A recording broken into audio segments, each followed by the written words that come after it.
Reading ನಿಮಗೆ ಅನ್ವಯಿಸಿದರೆ ಅಥವಾ ರೆಸೊನೇಟ್ ಆದರೆ ಮಾತ್ರ ತೊಗೊಳ್ಳಿ, ಇಲ್ಲಾಂದರೆ ಬಿಟ್ಬಿಡಿ. ಇದು ಒಂದು ಜನರಲ್ ರೀಡಿಂಗ್ ಮಾತ್ರ ಆಗಿರುತ್ತೆ. ಈಗ ನಾನು ಕಾರ್ಡ್ಸ್ನ ಶಫಲ್ ಮಾಡಿದಾಗ ನನಗೆ ಫಸ್ಟ್ ಕಾರ್ಡ್ 9 ಆಫ್ ಪೆಂಟಿಕಲ್ಸ್ ಬಂದಿದೆ. ಸೊ 9 ಆಫ್ ಪೆಂಟಿಕಲ್ಸ್ ಬಂದಿರೋದ್ರಿಂದ ಖಂಡಿತವಾಗ್ಲೂ ನಿಮಗೆ ಹಣದ ಯಾವುದೇ ತೊಂದರೆ ಇಲ್ಲ ಅಂತ ಹೇಳ್ತೀನಿ ನಾನು. ಈ ರೀಡಿಂಗ್ ಲವ್ ಲೈಫ್ ಬಗ್ಗೆ ಆಗಿದ್ದರೂ ಕೂಡ ನಾನು ಫೈನಾನ್ಷಿಯಲಿ ನಿಮಗೆ ಕಾರ್ಡಲ್ಲಿರೋದನ್ನು ಖಂಡಿತ ಹೇಳ್ತೀನಿ. ಯಾರೋ ಸೆಟಲ್ ಆಗ್ತಾ ಇದ್ದೀರಾ ಲೈಫಲ್ಲಿ, ಹೊಸ ಬಿಸ್ನೆಸ್ ಎಸ್ಟಾಬ್ಲಿಷ್ ಮಾಡ್ತಾಯಿದ್ರು ಕೂಡ ಫಸ್ಟ್ ಕಾರ್ಡ್ ಬಂದಿರುತ್ತೆ. ಬೌಂಡ್ರೀಸ್ ಸೆಟ್ ಮಾಡ್ತಾ ಇದ್ದೀರಾ. ಸೊ ಸಮಥಿಂಗ್ ಬೆಸ್ಟ್ ಟೈಮ್ ಅಂದರೆ ಏನಾದರೂ ಕಲಿಯೋದಕ್ಕೆ, ಕೋರ್ಸ್ ಮಾಡೋದಕ್ಕೆ, ರೀಲರ್ನಿಂಗ್ ಅಂತ ಹೇಳ್ತೀವಿ. ತುಂಬ ಬಿಲ್ಸ್ನ ಪೇ ಮಾಡ್ಬೋದು, ಯಾವುದಾದ್ರೂ ಲರ್ನಿಂಗ್ ಪ್ರೊಸೆಸಲ್ಲಿ ಫೀನ ಪೇ ಮಾಡ್ಬೋದು. ಸಮಥಿಂಗ್ ನಾಲೆಜಬಲನ್ನು ಕಲಿಯೋಕ್ಕೆ ತುಂಬ ಒಳ್ಳೆ ಟೈಮ್ ಅಂತ ಹೇಳ್ಬೋದು. ಅಕ್ನಾಲಜ್ಮೆಂಟ್ ಅಂತೀವಿ. ಸೊ ನಿಮ್ಗೆ ಯಾರಿಗಾದ್ರೂ ಡೌಟ್ಸ್ ಇದ್ದರೆ, ಏನೋ ಬಿಸ್ನೆಸ್ ಮಾಡ್ತಾಯಿದ್ರೆ, ಏನಾದರೂ ಸಣ್ಣ ಪುಟ್ಟ ವ್ಯಾಪಾರ ಮಾಡ್ತಾಯಿದ್ರು, ಯಾಕೋ ಸರಿಯಾಗಿ ಹೋಗ್ತಾ ಇಲ್ಲ ಅಂತ ಅನಿಸಿದ್ರು ಕೂಡ ಖಂಡಿತ ಎಲ್ಲ ಸ್ಟೇಬಲ್ ಆಗುತ್ತೆ, ಸ್ವಲ್ಪ ಅದಕ್ಕೆ ಟೈಮ್ ಕೊಡಿ ಅಂತ ಕಾರ್ಡ್ ಹೇಳುತ್ತೆ. ಮೇ ಬಿ ಕೆಲವರು ಆನ್ಲೈನ್ ಶಾಪಿಂಗ್ ಮಾಡ್ತಾ ಇದ್ದೀರಾ, ತುಂಬ ವಸ್ತುಗಳ ಖರೀದಿ ನಡೀತಾ ಇದೆ ಅಂತ ಹೇಳ್ಬೋದು. ಸೊ ವೆಕೇಷನ್ ಕೂಡ ಕೆಲವ್ರಿಗೆ ಬೇಕಾಗಿದೆ ಅಂತ ಹೇಳ್ಬೋದು. ಫೋಕಸ್ ಬಿಸ್ನೆಸ್ ಕಡೆ ಇಡೀ ಮೇ ಬಿ ನಿಮ್ಗೆ ಯಾರಾದರೂ ಪ್ರಾಮಿಸಸ್ನ ಮಾಡ್ಬೋದು, ಏನಾದರೂ ಯಾವುದಕ್ಕಾದರೂ ಅಂತ ಅನಿಸುತ್ತೆ. ಮೇ ಬಿ ನೀವು ಯಾರಿಗಾದ್ರೂ ಪ್ರಾಮಿಸ್ ಮಾಡ್ಬೋದು. 9 ಆಫ್ ಪೆಂಟಿಕಲ್ಸ್ ಒಂದು ಸಿಂಗಲ್ ಪರ್ಸನ್ನ ರೀಪ್ರೆಸೆಂಟ್ ಮಾಡುತ್ತೆ. ಕೆಲವರು ಸಿಂಗಲ್ ಆಗಿದ್ದೀರಾ, ಇತ್ತೀಚೆಗೆ ಬ್ರೇಕಪ್ ಆಗಿ ಮತ್ತೆ ಸಿಂಗಲ್ ಆಗಿರ್ಬೋದು, ನಿಮ್ಮ ಪಾರ್ಟ್ನರ್ ಸಿಂಗಲ್ ಇರ್ಬೋದು. ಸೊ 9 to 5 ವರ್ಕ್ ಮಾಡೋ ಪರ್ಸನ್ ಜೊತೆ ನೀವು ಕನೆಕ್ಟ್ ಆಗಿದ್ದೀರೋ, ನೀವೇ 9 to 5 ವರ್ಕ್ ಮಾಡೋ ಪರ್ಸನ್ ಕೂಡ ಆಗಿರ್ಬೋದು. ತುಂಬ ಪ್ರೊಡಕ್ಟಿವ್, ತುಂಬ ಫಿಟ್ನೆಸ್ ಬಗ್ಗೆ ಯೋಚನೆ ಮಾಡ್ತೀರಾ ಅಂತ ಹೇಳ್ಬೋದು. ಫಸ್ಟ್ ಕಾರ್ಡ್ ಸ್ಟ್ರಾಂಗ್ ಆಗಿರೋದ್ರಿಂದ ತುಂಬ ಮಾಹಿತಿನ ನಾನು ಶೇರ್ ಮಾಡ್ಕೊಳ್ತಾ ಇದ್ದೀನಿ. ಸೆಕೆಂಡ್ ಕಾರ್ಡ್ ನನಗೆ 4 ಆಫ್ ಕಪ್ಸ್ ಬಂದಿದೆ. ಸೊ 4 ಆಫ್ ಕಪ್ಸ್ ನಿಮ್ಮ ಕೆಪಬಿಲಿಟಿನ ನೀವು ನೋಡ್ಕೊಳ್ಳಿ, ನಿಮ್ಮ ಸ್ಟ್ರೆಂತ್ ಏನು, ಅಥವಾ ಕೆಲವೊಮ್ಮೆ ಪ್ರಾಕ್ಟಿಕಲಾಗಿ ಥಿಂಕ್ ಮಾಡಿ ಲೈಫ್ ಬಗ್ಗೆ ಅಂತ ಕೂಡ 4 ಆಫ್ ಕಪ್ಸ್ ಹೇಳ್ತಾ ಇದೆ. So in sync with love ಅಂತ ಹೇಳ್ಬೋದು. ಯಾರನ್ನೋ ನೀವು ಮಿಸ್ ಮಾಡ್ಕೊಳ್ತಾ ಇದ್ದರೂ ಕೂಡ ಈ ಕಾರ್ಡ್ ಬಂದಿರುತ್ತೆ, ಅಥವಾ ನಿಮ್ಮನ್ನು ಯಾರೋ ತುಂಬ ಮಿಸ್ ಮಾಡ್ಕೊಳ್ತಾ ಇದ್ದಾರೆ. ಸೊ ಮೇ ಬಿ ರೀಕನ್ಸಿಲೇಷನ್ ಮಾಡ್ಕೊಳ್ಬೇಕು ಅಂತ ಅಂದ್ಕೊಂಡಿದ್ರು, ಅವರು ಅದರಲ್ಲಿ ಫೇಲ್ ಆಗಿದ್ದಾರೆ ಅಂತ ಹೇಳ್ಬೋದು. ಅವ್ರಿಗಾಗಲಿಲ್ಲ ರೀಕನೆಕ್ಟ್ ಮಾಡೋಕ್ಕೆ ನಿಮ್ಮ ಜೊತೆ ಅಂತ ಕೂಡ ಹೇಳ್ತಾ ಇದೆ ಕಾರ್ಡು. ಅಥವಾ ನಿಮಗಾಗಲಿಲ್ಲ ಅವ್ರ ಲೈಫಲ್ಲಿ, ಸೊ ಅವ್ರನ್ನ ಕನ್ವಿನ್ಸ್ ಮಾಡಿ ಅಪಾಲಜಿ ಕೇಳಿ, ಸಾರಿ ಕೇಳಿ ಅವ್ರ ಲೈಫಲ್ಲಿ ಹೋಗೋಕ್ಕೆ ಪ್ಯಾಚಪ್ ಆಗಲಿಲ್ಲ ಅಂತ ಹೇಳ್ಬೋದು. ಥರ್ಡ್ ಕಾರ್ಡ್ ನನಗೆ ಸನ್ ಕಾರ್ಡ್ ಬಂದಿದೆ. ಸೊ ಸನ್ ಕಾರ್ಡ್ ನ್ಯೂ ಪರ್ಸನ್ನ ರೀಪ್ರೆಸೆಂಟ್ ಮಾಡುತ್ತೆ, ವೆಕೇಷನ್ನ ರೀಪ್ರೆಸೆಂಟ್ ಮಾಡುತ್ತೆ, ಸೆಮಿನಾರ್ಸ್ನ ಕೂಡ ರೀಪ್ರೆಸೆಂಟ್ ಮಾಡುತ್ತೆ ಕೆಲವೊಮ್ಮೆ. ಸೊ ಸಮಥಿಂಗ್ ಫೀಲ್ ಗುಡ್ ಥರ ಅನಿಸೋದನ್ನು ನೀವು ಮಾಡ್ತಾ ಇದ್ದೀರಾ. ಇಷ್ಟವಾದ ತಿಂಡಿಗಳನ್ನ ತಿಂತಾ ಇದ್ದೀರಾ. ಕೆಲವು ರೆಸಿಪೀಸ್ನ ಟ್ರೈ ಮಾಡ್ತಾ ಇರ್ಬೋದು, ಕುಕ್ಕಿಂಗ್ ಪ್ರಾಕ್ಟೀಸ್ ಮಾಡ್ತಾ ಇರ್ಬೋದು, ಅಥವಾ ಶಾಪಿಂಗ್ ಮಾಡ್ತಾ ಖುಷಿ ಆಗುತ್ತೆ ಕೆಲವರಿಗೆ, ಅದರಿಂದ ಖುಷಿ ಆಗ್ತಾ ಇರ್ಬೋದು. ಕೆಲವೊಮ್ಮೆ ಸನ್ ಕಾರ್ಡ್ ಬಂದರೆ ಸ್ವಲ್ಪ ಕೇರ್ಫುಲ್ ಆಗಿರಿ. ನೀವು ಮ್ಯಾರಿಡ್ ಆಗಿದ್ದರೆ ಪರವಾಗಿಲ್ಲ. ಸೊ ಗುಡ್ ನ್ಯೂಸ್ ಅಂದರೆ ಪ್ರೆಗ್ನೆನ್ಸಿ ನ್ಯೂಸ್ ಬರುತ್ತೆ. ಸೊ ಅನ್ಮ್ಯಾರಿಡ್ ಇದ್ದರೂ ಸ್ವಲ್ಪ ಕೇರ್ಫುಲ್ ಆಗಿರಿ ಅಂತ ಕಾರ್ಡ್ ಹೇಳುತ್ತೆ. ಫೋರ್ತ್ ಕಾರ್ಡ್ ನನಗೆ ಡೆತ್ ಕಾರ್ಡ್ ಬಂದಿದೆ. ಹೆದರ್ಕೊಳ್ಳೋ ಅವಶ್ಯಕತೆ ಇಲ್ಲ. ಸೊ ಸಮಥಿಂಗ್ ವೆಂಟ್ ರಾಂಗ್ ಅಂತ ಹೇಳುತ್ತೆ. ಮಾತಲ್ಲೋ ಏನಾದರೂ ಹೇಳಿ ಅದರ್ ಪರ್ಸನಿಗೆ ನೀವು ಹರ್ಟ್ ಮಾಡಿದಿರೋ, ಅದರ್ ಪರ್ಸನ್ ನಿಮಗೆ ಹರ್ಟ್ ಮಾಡಿದಾರೋ. ಸೊ ಸನ್ ಕಾರ್ಡ್ ಕೆಲವೊಮ್ಮೆ ಯಾವುದಾದ್ರೂ ವಿಷಯನ ಮುಚ್ಚಿಟ್ಟಿದ್ರೂ ಕೂಡ ಹೊರಗಡೆ ಬರುತ್ತೆ. ಅದಾದಮೇಲೆ ಸಮಥಿಂಗ್ ನಿಮ್ಮ ರಿಲೇಷನ್ಶಿಪ್ಪೇ ಎಂಡ್ ಆಗಿರ್ಬೋದು ಡೆತ್ ಕಾರ್ಡ್ ಇರೋದ್ರಿಂದ. ಸೊ ಕೆಲವ್ರಿಗೆ ಯಾಕೆ ಬ್ರೇಕಪ್ ಆಯಿತು, ಹೌ ವೆಂಟ್ ರಾಂಗ್ ಅಂತ ಯೋಚನೆ ಮಾಡ್ತಾ ಇದ್ದೀರಾ ನೀವು. ಸೊ ಯಾರು ತಪ್ಪು ಯಾರು ಸರಿ ಅಂತ.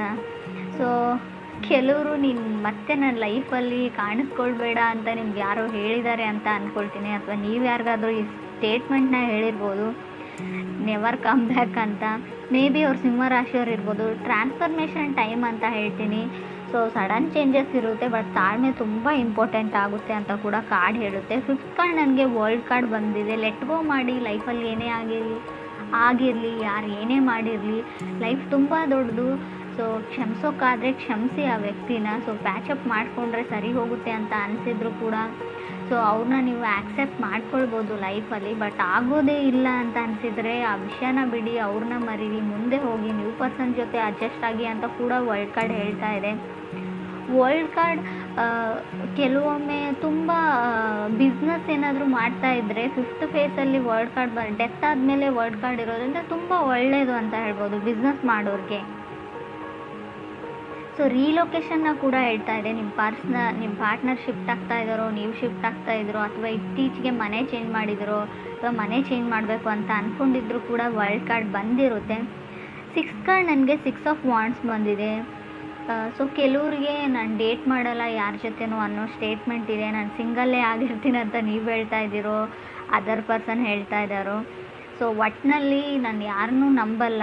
ಸೊ ನನ್ನ ಲೈಫಲ್ಲಿ ನಾನು ಆರಾಮಾಗಿದ್ದೀನಿ. ಸೊ ನನಗೇನು ಇಷ್ಟನೋ ಅದನ್ನ ಮಾಡಿಕೊಂಡು ಸಿಂಗಲ್ ಆಗೇ ಇರ್ತೀನಿ ಅಂತ ಕೆಲವ್ರು ಹೇಳ್ತಾ ಇದ್ದೀರಾ. ಮೇಷರಾಶಿಯವ್ರು ನೀವು ಅಥವಾ ನಿಮ್ಮ ಮನಸ್ಸಲ್ಲಿ ಯಾರಾದರೂ ಪರ್ಸನ್ ಇದ್ದರೆ ಮೇ ಬಿ ಆ ಪರ್ಸನ್ ಇದೇ ಥರನೇ ಇರ್ತಾರೆ ಯಾವಾಗಲೂ. ಅದು ಸ್ಲೋಗನ್ ತನ ಅವಾಗ ಅವ್ರು ಹೇಳ್ಕೊಳ್ತಾ ಇದ್ದಾರೆ ಅಂತ ಹೇಳ್ಬೋದು. 7th ಕಾರ್ಡ್ ನನಗೆ 2 ಆಫ್ ವಾಂಡ್ಸ್ ಬಂದಿದೆ.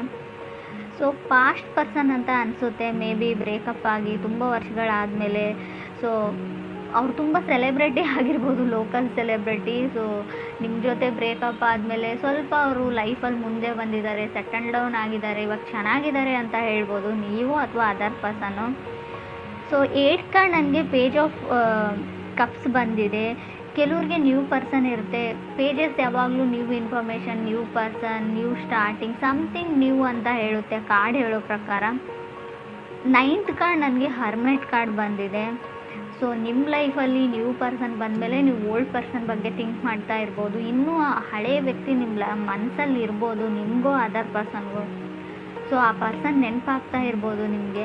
ಹರ್ಮೆಟ್ ಕಾರ್ಡ್ ಕೆಲವೊಂದು ವಿಷಯಕ್ಕೆ ಮನಸ್ಸಿಗೆ ಹರ್ಟ್ ಮಾಡ್ಕೊಳ್ಳೋದನ್ನು, ಸುಮ್ಮನೆ ಬೇಜಾರು ಮಾಡ್ಕೊಳ್ಳೋದನ್ನು, ನೀವು ಯಾವಾಗಲೂ ಯಾವುದೋ ಮೆಸೇಜ್ನ ನೀವು ಎದುರು ನೋಡ್ತಾ ಇರ್ತೀರ, ಆ ಮೆಸೇಜ್ ಬರೋಲ್ಲ, ಆ ಟೈಮಲ್ಲಿ ಆ ಕಾಲ್ ಬರೋಲ್ಲ. ನಿಮ್ಗನ್ಸುತ್ತೆ ಯಾವಾಗಲೂ ನಾನೇ ಮಿಸ್ ಮಾಡ್ಕೊಳ್ತೀನಿ, ಎದುರುಗಡೆ ಇರೋ ಪರ್ಸನ್ ನನ್ನನ್ನು ಮಿಸ್ ಮಾಡ್ಕೊಳ್ಳ. ಸೊ ಏನೇನೋ ಓವರ್ ಥಿಂಕ್ ಮಾಡಿ ಬೇಜಾರಾಗ್ತಾ ಇರೋದನ್ನು ಕೂಡ ಕಾರ್ಡ್ ಹೇಳುತ್ತೆ ಹರ್ಮೆಟ್ ಕಾರ್ಡ್. 10th ಕಾರ್ಡ್ ನನಗೆ 4 ಆಫ್ ಪೆಂಟಿಕಲ್ಸ್ ಬಂದಿದೆ. ಕೆಲವ್ರಿಗೆ 4 ಆಫ್ ಪೆಂಟಿಕಲ್ಸ್ ಕಂಪ್ಯಾರಿಸನ್ನ ಹೇಳುತ್ತೆ. ನೀವು ಬೇರೆ ವ್ಯಕ್ತಿಗಳ ಜೊತೆ ಕಂಪ್ಯಾರಿಸನ್ನ ಮಾಡ್ಕೊಳ್ತಾ ಇದ್ದೀರಾ. ಸೊ ಕೆಲವು ಪ್ರಶ್ನೆಗಳಿಗೆ ಉತ್ತರಗಳನ್ನ ಹುಡುಕ್ತಾ ಇದ್ದೀರಾ ಅಂತ ಹೇಳ್ಬೋದು ನೀವು ಅಥವಾ ಅದರ್ ಪರ್ಸನ್ನು. ಸೊ ನಿಮ್ಗೆ ಯಾವಾಗ ಕೆಲವೊಂದು ಪ್ರಶ್ನೆಗಳಿಗೆ ಉತ್ತರಗಳು ಸಿಗುತ್ತೋ ಸೊ ಆವಾಗ ಕೆಲವರು ಟ್ರಾವೆಲಿಂಗ್ನ ಮಾಡಬಹುದು. ಎಲ್ಲೋ ಟ್ರಾವೆಲ್ ಮಾಡ್ತೀರಾ, ಯಾರನ್ನೋ ನೋಡಬೇಕು, ಮೇ ಬಿ ಫಸ್ಟ್ ಟೈಮ್ ಅವ್ರನ್ನ ನೀವು ನೋಡಿದಾಗ ಆ ಪ್ಲೇಸಲ್ಲಿ ಅವರು ಇದ್ದರು, ಅವ್ರನ್ನ ಹುಡುಕ್ತಾ ಹೋಗ್ತಿರೋ, ಅವ್ರ ಬಗ್ಗೆ ಇನ್ಫಾರ್ಮೇಷನ್ನ ಕಲೆಕ್ಟ್ ಮಾಡ್ತಿರೋ ನೀವು ಅಥವಾ ಅದರ್ ಪರ್ಸನ್ನು. 11th ಕಾರ್ಡ್ ನನಗೆ ಚಾರೆಟ್ ಕಾರ್ಡ್ ಬಂದಿದೆ. ಸೊ ಮೇ ಬಿ ಆ ಪರ್ಸನ್ನ ನೀವು ಟ್ರಾವೆಲ್ ಮಾಡ್ತಾ ಮೀಟ್ ಆಗ್ಬೋದು ಅಂತ ಅನಿಸುತ್ತೆ. ಹೊಸ ವ್ಯಕ್ತಿ ಏನಾದರೂ ಬಂದರೆ ಅವ್ರು ಮಕರ ರಾಶಿಯವ್ರು ಆಗಿರ್ಬೋದು, ಆಲ್ರೆಡಿ ನೀವು ಕನೆಕ್ಟ್ ಆಗಿರ್ಬೋದು ಮಕರ ರಾಶಿಯವ್ರ ಜೊತೆ. ತುಂಬ ಸೇಫ್ ಬೌಂಡ್ರೀಸ್ನ ನೀವು ಮೇಂಟೈನ್ ಮಾಡ್ತೀರಾ ಜನಗಳ ಜೊತೆಗೆ ಅಂತ ಕೂಡ ಚಾರೆಟ್ ಕಾರ್ಡ್ ಹೇಳುತ್ತೆ. ಸೊ ಮೇ ಬಿ ತುಂಬ ಎಫರ್ಟ್ಸ್ನ ಹಾಕ್ತಾ ಇದ್ದೀರಾ ನೀವು ಈ ರಿಲೇಷನ್ಶಿಪ್ಗೆ, ಈ ಲವ್ಗೆ ಅಂತ ಕೂಡ ಕಾರ್ಡ್ ಹೇಳುತ್ತೆ ನೀವು ಅಥವಾ ಅದರ್ ಪರ್ಸನ್ನು. ಏನಾದರೂ ಆಗಲಿ ಸೊ ಅವ್ರನ್ನ ನಾನು ಮತ್ತೆ ಪ್ಯಾಚಪ್ ಮಾಡ್ಕೊಳ್ತೀನಿ ಅಥವಾ ಮೀಟ್ ಆಗ್ತೀನಿ ಅನ್ನೋ ಥಾಟ್ ಇದೆ. ಕೆಲವೊಮ್ಮೆ ಚಾರೆಟ್ ಕಾರ್ಡ್ ನ್ಯೂ ಬೈಕ್ ಅಥವಾ ನ್ಯೂ ಕಾರ್ ತೊಗೊಳ್ಬೇಕು ಅನ್ನೋ ಥಾಟ್ ಇದ್ದರೂ, ವೆಹಿಕಲ್ ಖರೀದಿ ಮಾಡಬೇಕು ಅನ್ನೋ ಥಾಟ್ ಇದ್ದರೂ, ವೆಹಿಕಲ್ ಬಗ್ಗೆ ತುಂಬ ಕ್ರೇಜ್ ಇದ್ದರೂ ಕೂಡ ಕಾರ್ಡ್ ಬಂದಿರುತ್ತೆ. ಕೆಲವೊಮ್ಮೆ ಇದು ಶೂಸ್ನ ಕೂಡ ರೀಪ್ರೆಸೆಂಟ್ ಮಾಡುತ್ತೆ. ಮೇ ಬಿ ನೀವು ಕಾಲಲ್ಲಿ ಯೂಸ್ ಮಾಡೋಂಥ ಶೂಸ್, ಚಪ್ಪಲ್ಸ್ ಏನಾದರೂ ತೊಗೊಳ್ಬೇಕು ಅಂತ ಅಂದ್ಕೊಂಡಿದ್ರು ಕೂಡ, ಹೀಲ್ಸ್ ಕೂಡ ಆಗಿರ್ಬೋದು. ನೀವು ಹುಡುಗಿರಾಗಿದ್ದರೆ ನೀವು ಅಥವಾ ನಿಮ್ಮ ಪಾರ್ಟ್ನರು. ಆಗಲೇ ಹೇಳಿದೆ ನಾನು, ತುಂಬ ಶಾಪಿಂಗ್ ನಡೀತಾ ಇದೆ ಅಂತ. 9 ಆಫ್ ಪೆಂಟಿಕಲ್ಸ್ ಬಂದಾಗೆ ತುಂಬ ಬಿಲ್ಸ್ನ ಪೇ ಮಾಡಬೇಕಾಗುತ್ತೆ.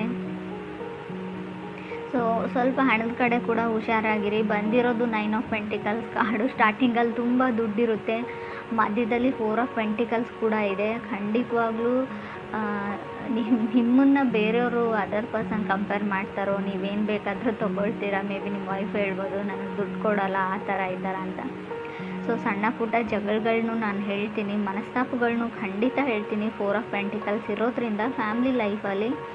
ಸೊ ತಾಳ್ಮೆ ತುಂಬ ಇಂಪಾರ್ಟೆಂಟ್ ಆಗುತ್ತೆ ಈ ವಿಷಯದಲ್ಲಿ ಅಂತ ನಂಗೆ ಅನಿಸುತ್ತೆ.